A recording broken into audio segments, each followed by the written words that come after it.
సుమన్ టీవీలో మీ business promotions కోసం ఈ కింది నెంబర్ను సంప్రదించగలరు.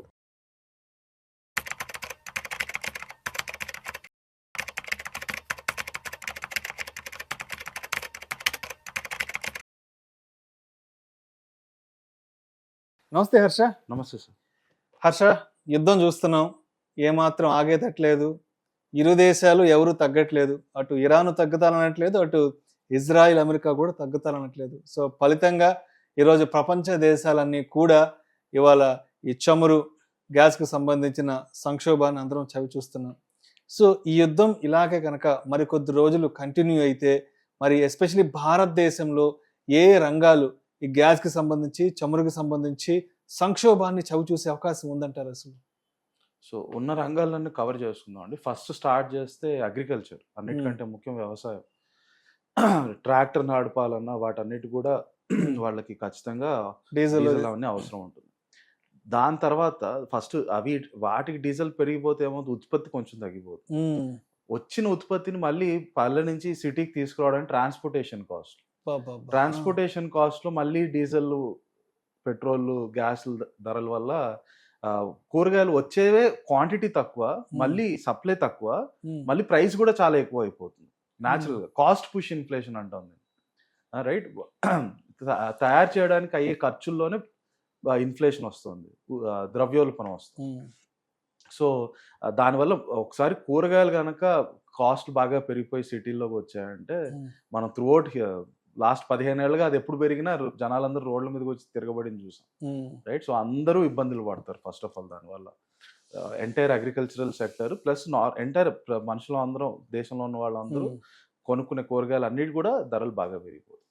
రెండో ఇంపార్టెంట్ సెక్టర్ వచ్చి మ్యానుఫ్యాక్చరింగ్, రైట్. ఎనీ ఇండస్ట్రీ ఎక్కడైనా సరే, మ్యానుఫ్యాక్చరింగ్ ఏదైనా సరే, ఏ మ్యానుఫ్యాక్చర్ చేసినా, మీరు ఒక కార్ తయారు చేసినా, ఒక టూత్ పేస్ట్ తయారు చేసినా, ఏది తయారు చేసినా సరే వాటిలో ఖచ్చితంగా ఆయిల్, పెట్రోలు, డీజిల్, గ్యాస్, వీటి ఉత్పత్తి ఎక్కడో ఏదో ఒక స్టేజ్లో చాలా ఎక్కువగా ఉంటుంది, రైట్.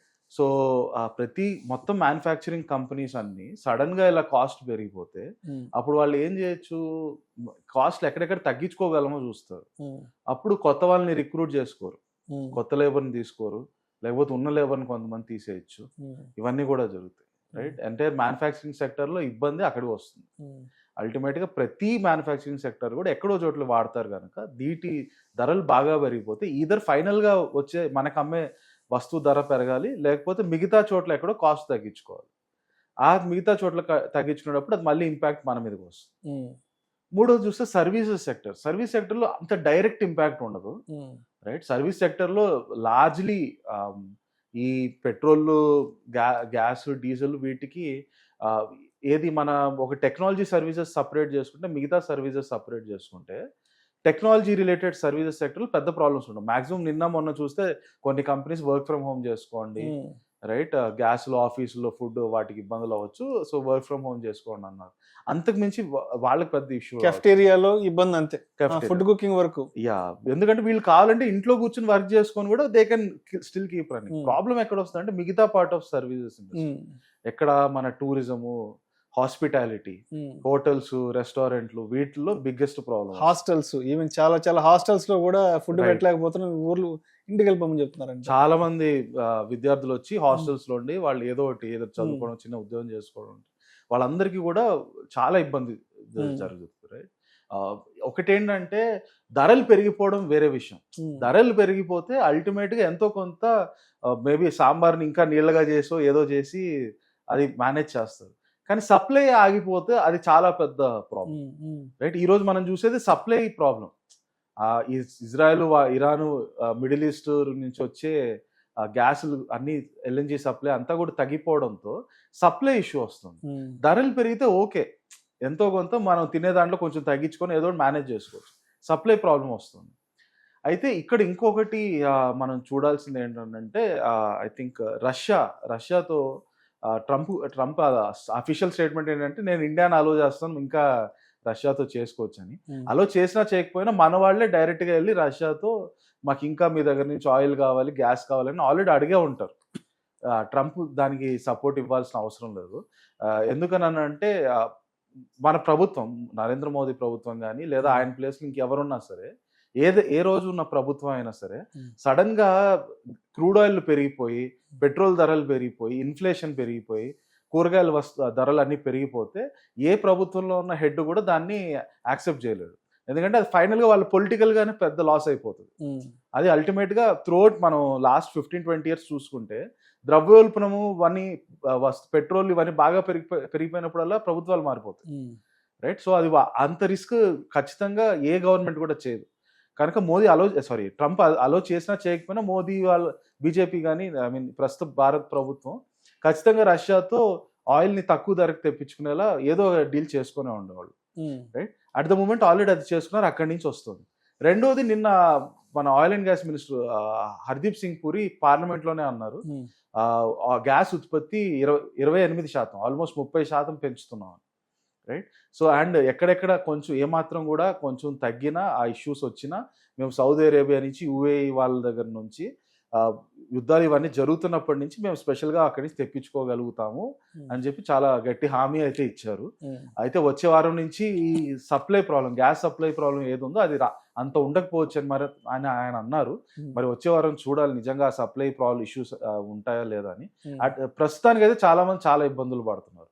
ఒకటి వచ్చి నిజంగానే అమ్మే వాళ్ళ దగ్గర లేదా, లేకపోతే వాళ్ళు కావాలని ఇది ఒక ఫియర్ క్రియేట్ అయింది కాబట్టి క్రియేట్ చేస్తున్నారా? అవును, ఆల్రెడీ ఇది ఇంకా మా రూమర్స్, నరేటివ్స్ బేసిస్ మీద ఒక మార్కెట్ క్రియేట్ చేసి దాంట్లో నుంచి ఉండే వస్తువులు ఎక్కువ ధరలకు అమ్ముకోవచ్చు కదా, ఉండే గ్యాస్ ని ఎక్కువ డబుల్ రేట్ అమ్ముకోవచ్చు కదా అని ఆశతో కొంచెం బ్లాక్ మార్కెట్ చేస్తున్నారు. అది కూడా అయి ఉండొచ్చు. అయితే వచ్చే వారం మరి సెంట్రల్ మినిస్టర్ అన్నారు కనుక వచ్చే వారం కల్లా గ్యాస్ సప్లై మళ్ళీ బాగా పెరిగిపోతుందని మనం అది నెక్స్ట్ 1 week లో మనకి క్లారిటీ వస్తుంది. అసలు ఇది ఇంకా ఎక్కువ కొనసాగుతుంది, ఇంకా వర్స్ అవుతుందా, లేకపోతే టెంపరీ ప్రాబ్లమా అని. అంటే బయట ఎలా ఉందంటే సిచ్యువేషన్, అంటే నిజంగా అలాంటి సిచ్యువేషన్ ఉందా, లేదంటే వీళ్ళు స్పెక్యులేటివ్ చేస్తున్నారు అర్థం కావట్లేదు. చాలా మంది చాలా ఊర్లలో పెట్రోల్ బంకులకి క్యూలు కడుతున్నారు జనాలు. ఇళ్లలో ఉండే బకెట్లు, డబ్బాలు, క్యాన్లు మొత్తం తీసుకెళ్లి పెట్రోల్ పట్టించుకుని, అంటే వీళ్ళే ఇక్కడ కొంత కొరత క్రియేట్ చేస్తున్నారేమో అనిపిస్తుంది. అంటే నిజంగా బయట అలాంటి సిచ్యువేషన్ ఉందా అసలు? ఖచ్చితంగా ఉందండి. బయట కంప్లీట్ పానిక్ సిచ్యువేషన్ క్రియేట్ చేశారు. కొన్ని స్కూల్స్ లో మెయిల్స్ అయితే పంపించారు పేరెంట్స్ కి అందరికి, మాకు ఫుడ్ ఎవరైతే సప్లై చేస్తారో వాళ్ళ దగ్గర సిలిండర్స్ లేవంట, కాబట్టి మీ పిల్లలకి మీరే ఫుడ్ ఎగ్జాక్ట్లీ తీసుకొచ్చింది. ఇంకోటి చూస్తే ఆన్లైన్ లో చాలా ఇంట్రెస్టింగ్ ఫినామినా ఏంటంటే అమెజాన్, ఫ్లిప్కార్ట్ వీటిల్లో ఇండక్షన్ స్టవ్ అన్ని సోల్డ్ అవుట్ లైక్ ఇండక్షన్ స్టవ్లు, కరెంటు పొయ్యిలు, ఎనీథింగ్ రిలేటెడ్, ఓవెన్లు, ఎనీ ఎలక్ట్రిక్ ఐటమ్స్ అన్ని సోల్డ్ అవుట్ అయిపోతున్నాయి. సో అందరూ విపరీతంగా వీటిని కొనడం మొదలు పెట్టారు. అవి ఈ సిటీలో ఉండేవాళ్ళు ఎలక్ట్రిక్ ఇవి కొనడం వల్ల పెద్ద ప్రాబ్లం లేదు, దట్ ఈస్ ఫైన్. ఊర్లలో ఉండేవాళ్ళు విపరీతంగా కట్టెలు దానికి సంబంధించిన వీడియోలు కూడా వస్తున్నాయి. చాలా మంది కట్టెలుగా ఉంటున్నారు ఊర్లలో. ఈ కట్టెలకు సంబంధించి కూడా వ్యాపారం పెద్ద ఎత్తున జరుగుతున్నట్టు వీడియోస్ కూడా కొన్ని వస్తున్నాయి. ఎగ్జాక్ట్లీ, వాళ్ళు అక్కడ ఎక్కువ ఇబ్బందులు పడతారు. సిటీలో ఉండే వాళ్ళు స్టిల్ మేనేజబుల్, రైట్? ఎలక్ట్రిక్ ఏదైనా సరే వాటి మీద వంటలు చేసుకోవచ్చు, గడిచిపోతుంది. ఊర్లలో ఉండే వాళ్ళకి ఆ రకంగా కట్టెల పొయ్యిలు ఇవన్నీ తీసుకురావడం, వాటి వల్ల మళ్ళీ ఇంపాక్ట్లు ఎంతవరకు ఉంటాయి అనేది, ఎన్ని రోజులు ఉంటాయి అనేది ఎవరికి తెలీదు. అయితే ఒక్కటి చూడాల్సింది ఏంటంటే ఈ పానిక్ ఎప్పుడు క్రియేట్ చేసినా సరే అది ఎక్కువ రోజులు ఉండదు. అది వారం 2 వారాల తర్వాత మళ్ళీ మొత్తం బ్యాక్ టు నార్మల్ అయిపోతుంది. నిజంగా స్ట్రక్చరల్ చేంజ్ అయ్యేది కొంచెం స్లోగా జరుగుతుంది ఎప్పుడైనా సరే, రైట్? ఇది సడన్ పానిక్ క్రియేట్ చేశారు మార్కెట్లో. అయితే చాలా పానిక్ అయితే ఉంది. మరి సెంట్రల్ మినిస్టర్ అన్నట్టు నెక్స్ట్ వారం నుంచి గ్యాస్ మేము 30% ప్రొడక్షన్ పెంచాం, అందరికి ఎక్కువ ఫాస్ట్ గా యాక్సెసిబుల్ ఉంటుంది అని అంటున్నారు. అది కనుక సెట్ అవుతే డెఫినెట్గా ప్రాబ్లం కూల్ ఆఫ్ అయిపోతుంది. వచ్చే వారం కనుక సెట్ కాకపోతే then crisis situation start. Right. Thank you so much Harsha. Thank you.